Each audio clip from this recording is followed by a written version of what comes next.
Salut l'ancien, aujourd'hui je t'amène avec moi à Fuerteventura dans les Canaries avec mon cousin, donc sors ton surf, sors ta wax, ton maillot de bain et c'est parti!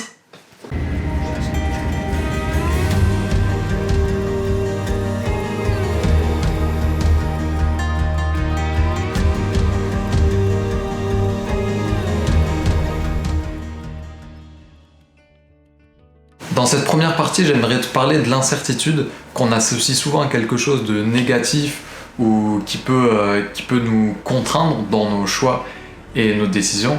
Et justement là, en fait, dans cette situation, avant de partir à Fuerteventura, on était dans un contexte où rien n'était sûr et l'incertitude était le maître mot. On était pendant le coronavirus, les frontières commençaient seulement à ouvrir et je ne savais absolument rien. Et heureusement pour moi, dans le même moment, je lisais un livre sur la confiance en soi, dont je t'ai déjà parlé, qui m'a beaucoup apporté. Et dans ce livre, il finissait en parlant de l'incertitude et en disant que ça faisait partie de la confiance en soi, que d'accepter cette incertitude et même de la chérir en fait, d'être presque excité par quelque chose qui n'était pas certain. Et quand on y réfléchit, c'est vrai, en fait, si tout était certain, notre vie elle serait monotone et on n'aurait aucun pouvoir de décision. Et donc quand j'ai lu ces phrases et que j'ai fini ce livre, j'ai tout de suite pris les billets pour rejoindre mon cousin, vraiment presque sur un coup de tête. J'y avais déjà mûrement réfléchi, mais voilà, j'avais sauté le pas juste grâce à un livre et une semaine plus tard, me voilà sur la route pour Fuerteventura. Yo, bah écoutez, je viens de recevoir la GoPro, je suis un peu content, il faut le dire. Bah écoutez, on a fait le sac est prêt, il est là. Oh. Bah écoutez, on va partir à l'aventure. Alors j'ai pris un train jusque Lyon, un train jusque Paris, pour aller à Roissy-Charles de Gaulle et on était le 1er mai, donc les RER étaient amoindris et j'étais à ça de louper mon avion.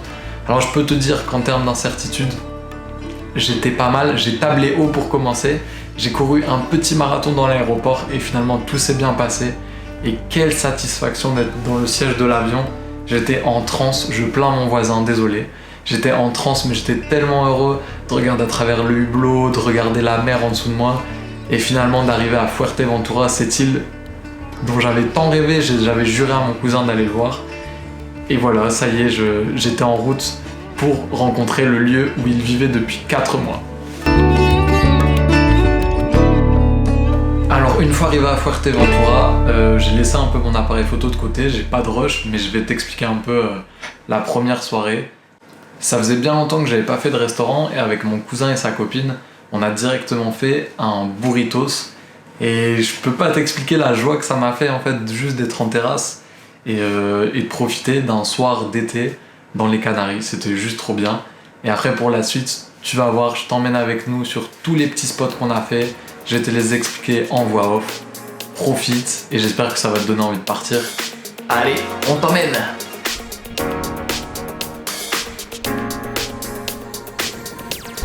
Pas mal là.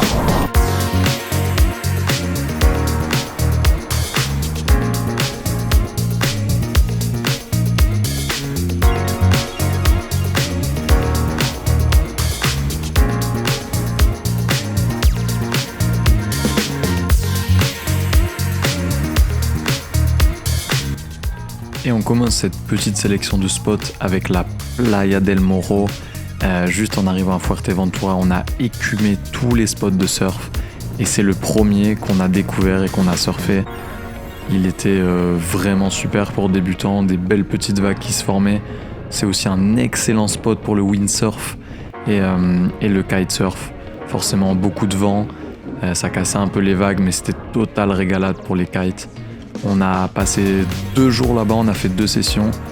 Et voilà, c'était nos premières sessions avec Hugo. C'était la première fois aussi qu'il faisait du surf tout seul. Et je vivais en fait cette première fois à travers lui. C'était vraiment hyper émouvant et que de bons souvenirs. Avec un cadre super cinématique, avec cette petite cabane jaune, etc. Playa del Morro, premier spot de surf, que du bonheur.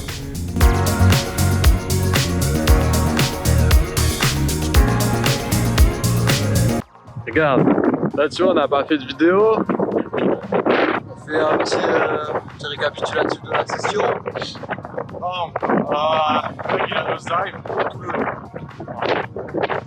faut montrer le spot quand même. Et là c'est le spot les amis. C'est incroyable. On enchaîne avec un second spot, spot de surf aussi. Je t'ai mis nos 2 spots de surf en premier comme ça. Le surf c'est fait et c'est El Cotillo, un sport super reconnu. Tu peux voir à l'écran que c'est super large. On dirait un petit peu la côte des Basques avec des très bonnes vagues aussi.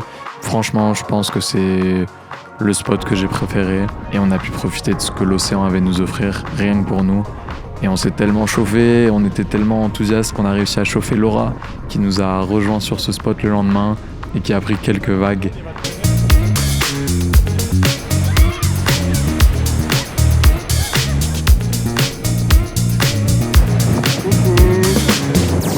Allô, t'es en train de laver ta planche. Ça y est, les spots de surf c'est fini. On a fait les mêmes au cours de la semaine, on a surfé tous les jours.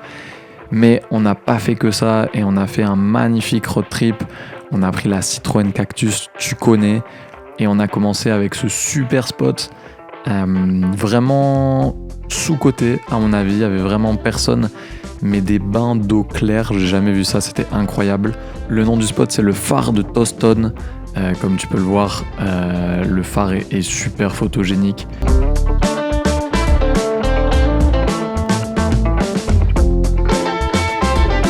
On continue le road trip et on a gravi un volcan.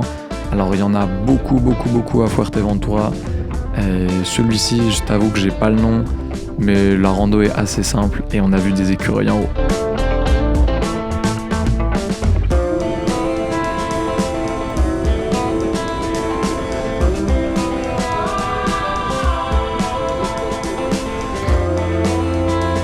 Et là vous voyez, non?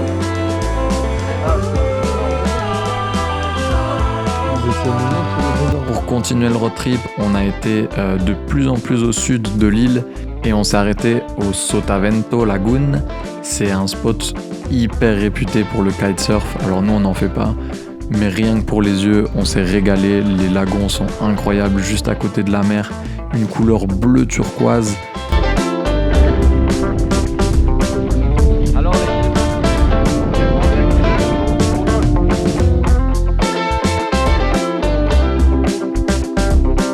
On poursuit le road trip avec la Citroën Cactus et là c'est une route très escarpée qui nous attend pour rejoindre le meilleur spot de toute la semaine, c'est Cofete.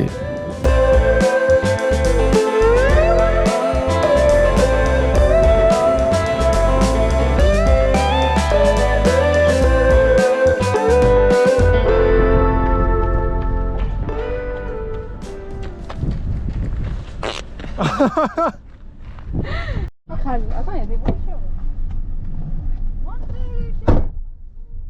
Je suis mort.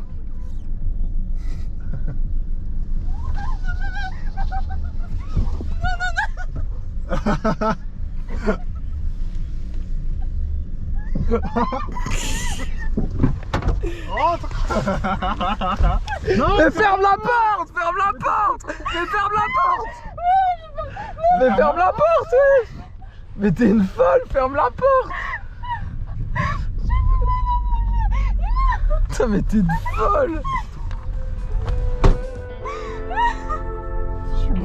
Alors Cofete c'est un petit village isolé de tout, je sais même pas comment les gens arrivent à vivre là-bas, mais ils profitent d'une des plus belles plages d'Europe. La plage est véritablement incroyable, on passe d'un décor des enfers avec ses montagnes noires à un décor paradisiaque avec du sable blanc et une eau bleue à n'en plus pouvoir.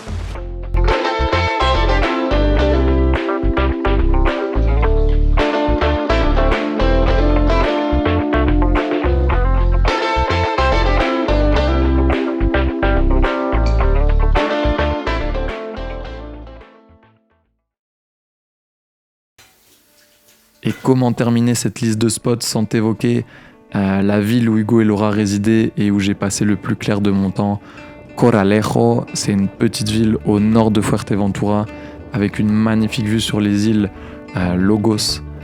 Là-bas, tu profiteras d'une douceur de vivre incomparable avec plein de digital nomades, des clubs de sport, une allée piétonne face à la mer, vraiment un cadre de vie hyper doux, hyper confort. Si tu veux t'installer pour un peu plus longtemps, je te conseille Coralejo.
J'espère que ce petit tour d'horizon de Fuerteventura t'a plu, mais le troisième et dernier point que j'aimerais souligner, c'est l'importance que ça avait pour moi de partager ça avec mon cousin Hugo et sa copine Laura. Pour moi, les liens familiaux ils sont super importants, et surtout les liens entre cousins qu'on a construits depuis tout petit. D'ailleurs, papy, si tu regardes cette vidéo, merci beaucoup, c'est grâce à toi et mamie qu'on a pu créer ces liens à base de cousinade en voyage, en goûter de famille, pour les fêtes d'Halloween. C'est vraiment des souvenirs impérissables.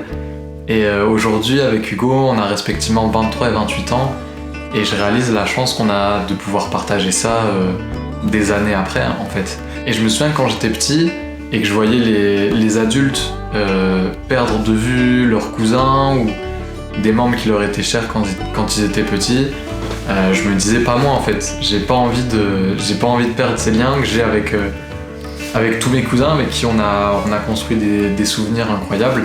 Et donc ce voyage pour moi c'est la preuve que si on prend soin de ces relations, elles peuvent perdurer dans le temps et on peut encore créer des souvenirs sans forcément être nostalgique de quand on était petit.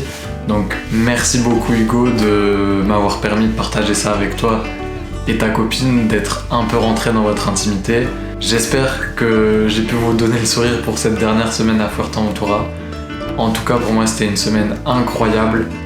Je le redis, ça me touche vraiment de vivre ça en famille. Et j'appelle tous mes cousins et cousines, s'ils ont une idée de micro-aventure, de me contacter pour qu'on fasse quelque chose. Pourquoi pas qu'on fasse une vidéo, peu importe vidéo ou non.